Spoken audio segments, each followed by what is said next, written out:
I think the thing with the limiting beliefs is that most people don't even know they have them. They're subconscious.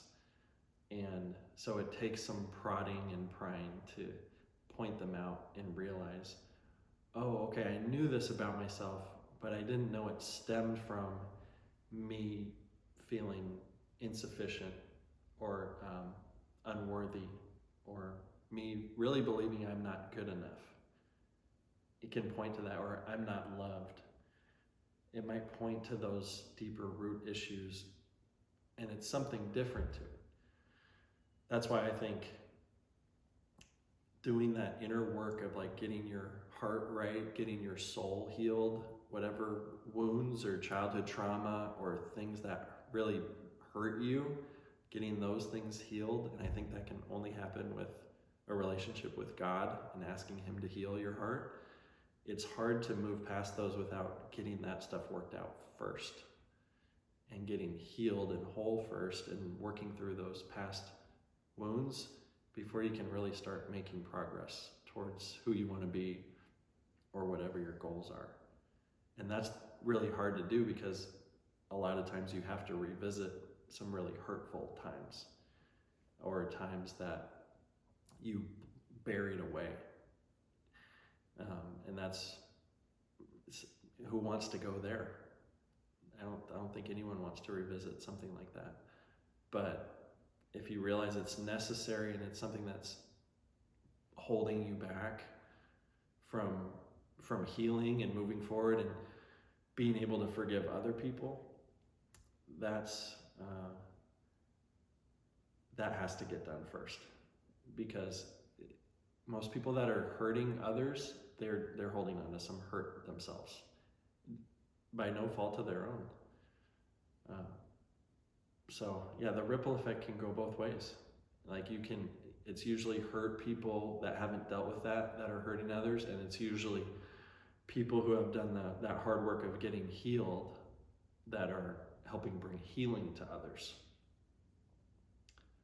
So I like being on the healing side, but wasn't always there.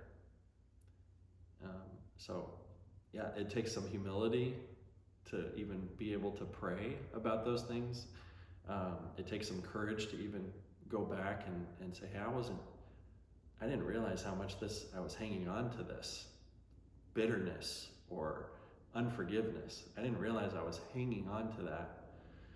And I'm seeing that because I haven't let that go, or I haven't offered that forgiveness, I've been unable to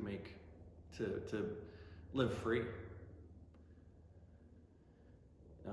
So I think that's why God wants people to forgive others the way He forgave us. I think there was something to that, because it's not even as much for the other person being forgiven as much as just for yourself to be like, okay, I can move forward now with my life. So how do you suggest someone goes about that? Like, say they have this big thing they don't want to revisit. What do they do with that?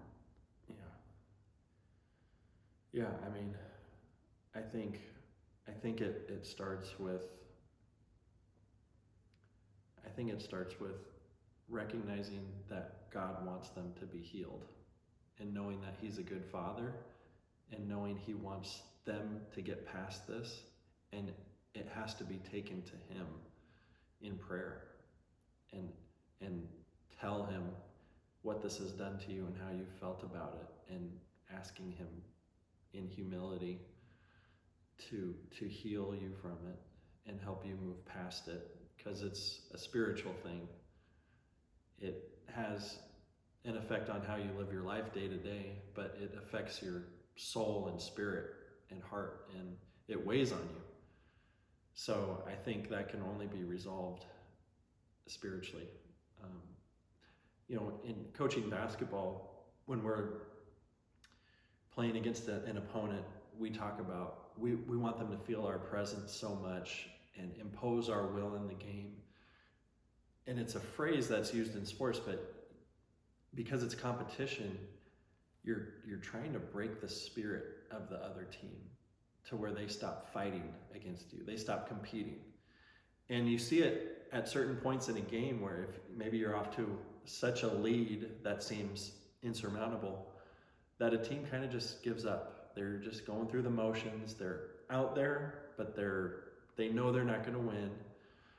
And you know you've done enough to break their spirit and their will. And I think in life, we have a spirit to us too, with how we're going about our business and our days and our relationships. There's a spirit that comes with that. And if something has hurt us, then it's holding us back from us being whole. And so we have to do the work to like get our spirit right and healed, to be able to be the light that we want to be in the world. So it's not easy to do, but I don't know that there's a way around it.